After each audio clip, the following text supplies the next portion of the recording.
Got the baddest bitch in the city, so don't fuck around. Know them hoes is out to get me, they don't hold me down. Know me now, act like you don't know me now. Let my bitch off the purse, she get 100 rounds. 100 rounds, hold me down.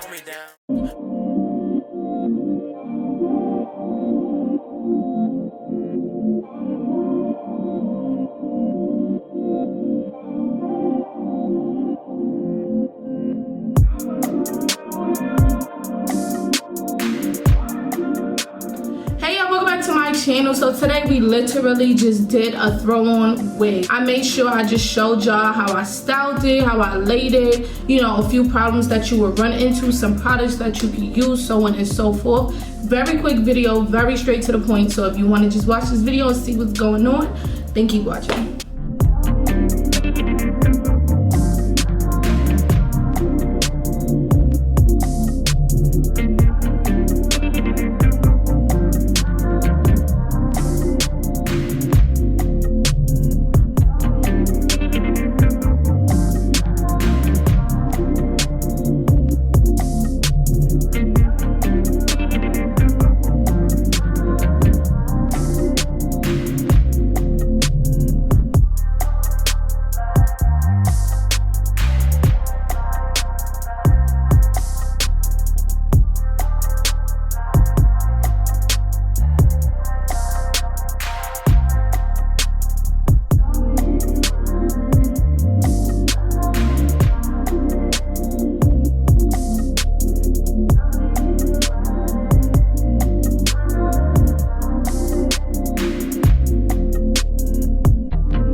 y'all, honestly, I'm gonna be honest, I don't even think I'm gonna have to spend too much more time as far as like speeding anything up or whatever, because I prep the hair mostly on a mannequin head, which I love to do. Y'all know that's my go-to. So not only that, but of course, as y'all also seen, I cut the lace. I also went and cut the lace, as y'all saw. So she's basically a throw-on wig now, besides being a closure. So I just took my RK by Kiss concealer that I got from the beauty supply store in the shade number 12, and I'm just going to tint the lace. Oh my god, I just got it all over my nail. I be trying to do it like so clean. I just applied some underneath the lace, so I'm gonna take it as well and I'm gonna apply some on top of the lace. If you always watch my videos, then you know this is one of the best ways to saturate that color onto your lace. If you are new, then this is one of the most crucial things you can do as far as taking your lace, because yes, you know, wiping the lace on under it works, but sometimes it can still look a little ashy on the top, so you want to make it real even. So it's literally about to be this easy. Where's my stocking cap? I just re-braided my hair not too long ago, but that's not the point. It's not the point. So now I do have some shades darker that I honestly might consider.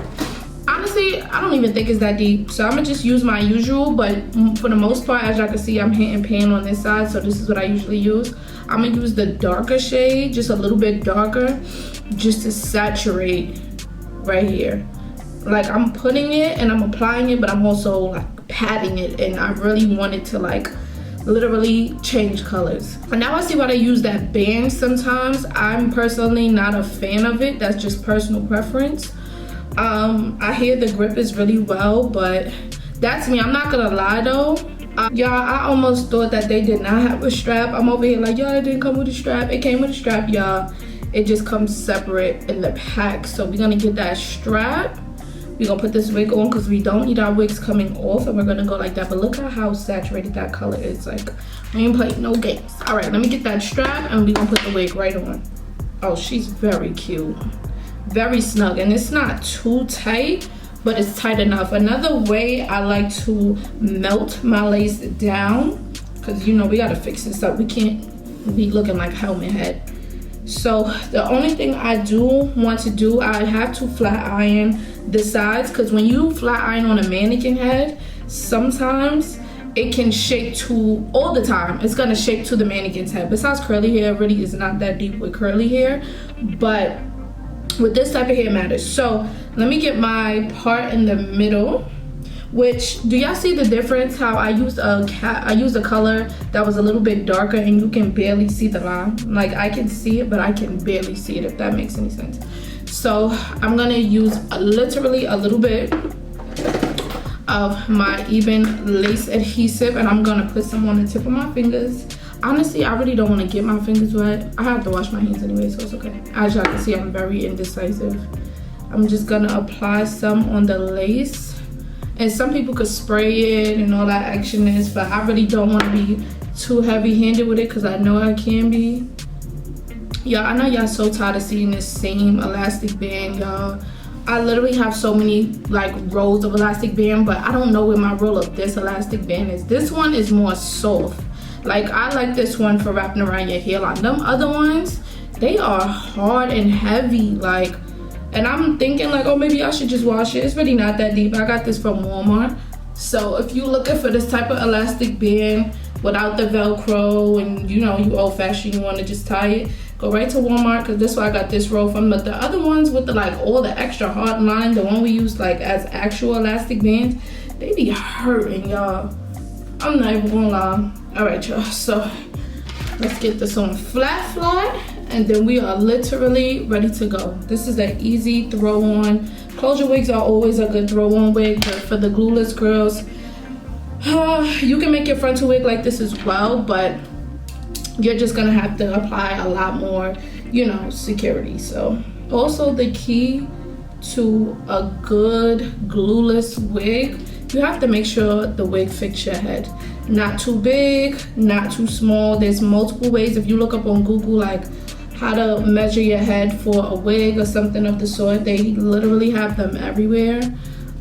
If you can't find them on there, you can go on one of my websites, the Paris Collection, when I sell you guys the wigs, I give a diagram of how to measure your head so you know if you're a small, medium, or large. And yes, a lot varies, but that's why it's important to inquire about these things if you're a real glueless girl and you really want your wigs to like stay super flat and be super fitted. So just food for thought. It's this one piece right here pissing me off. Like, it's literally a part of the wig, and it is what it is. Now, before I do wrap this up, y'all know I'm not just a center part girl unless the wig is like long or has some type of extraness to it. So not only am I gonna spray, keep that held, we need some mousse.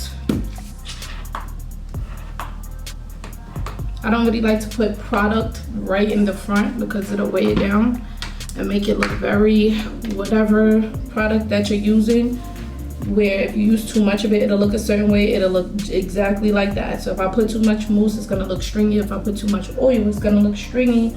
If I put too much of a wax stick, which is still kind of oil, a form of oil, then it's gonna look crazy. Okay, so get it as flat as you can. So the combo, spritz combo, which light spritz, please do not spray got to be on top of y'all wigs. If y'all want to, y'all can, but y'all know once y'all build it up, it's gonna get hard. Snap, crackle, and pop. Okay, child. I don't know how to lay this part down, and I'm kind of over it, so it is what it is. So what I am gonna do before I finish, I'm just gonna add a few layers because I feel like it's only right. Nothing too crazy.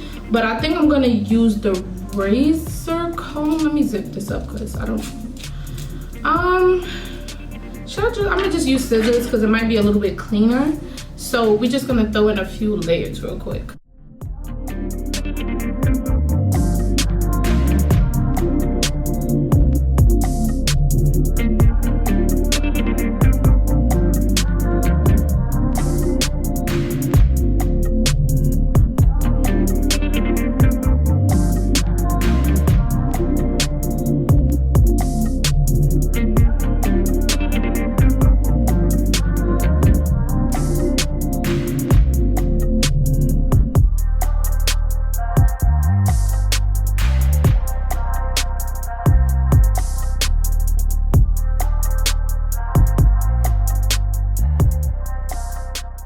Alright, y'all, so this is the final look. Very cute, simple, and straight to the point. Literally, we got a few layers in here, so it's doing what it's supposed to do. So if you like this quick little, I don't want to say tutorial, get ready with me, I'm just styling up my wig, make sure you click that like button, comment down below and let me know your thoughts, and subscribe if you want to see more videos from Mwah. Hold on, Mwah.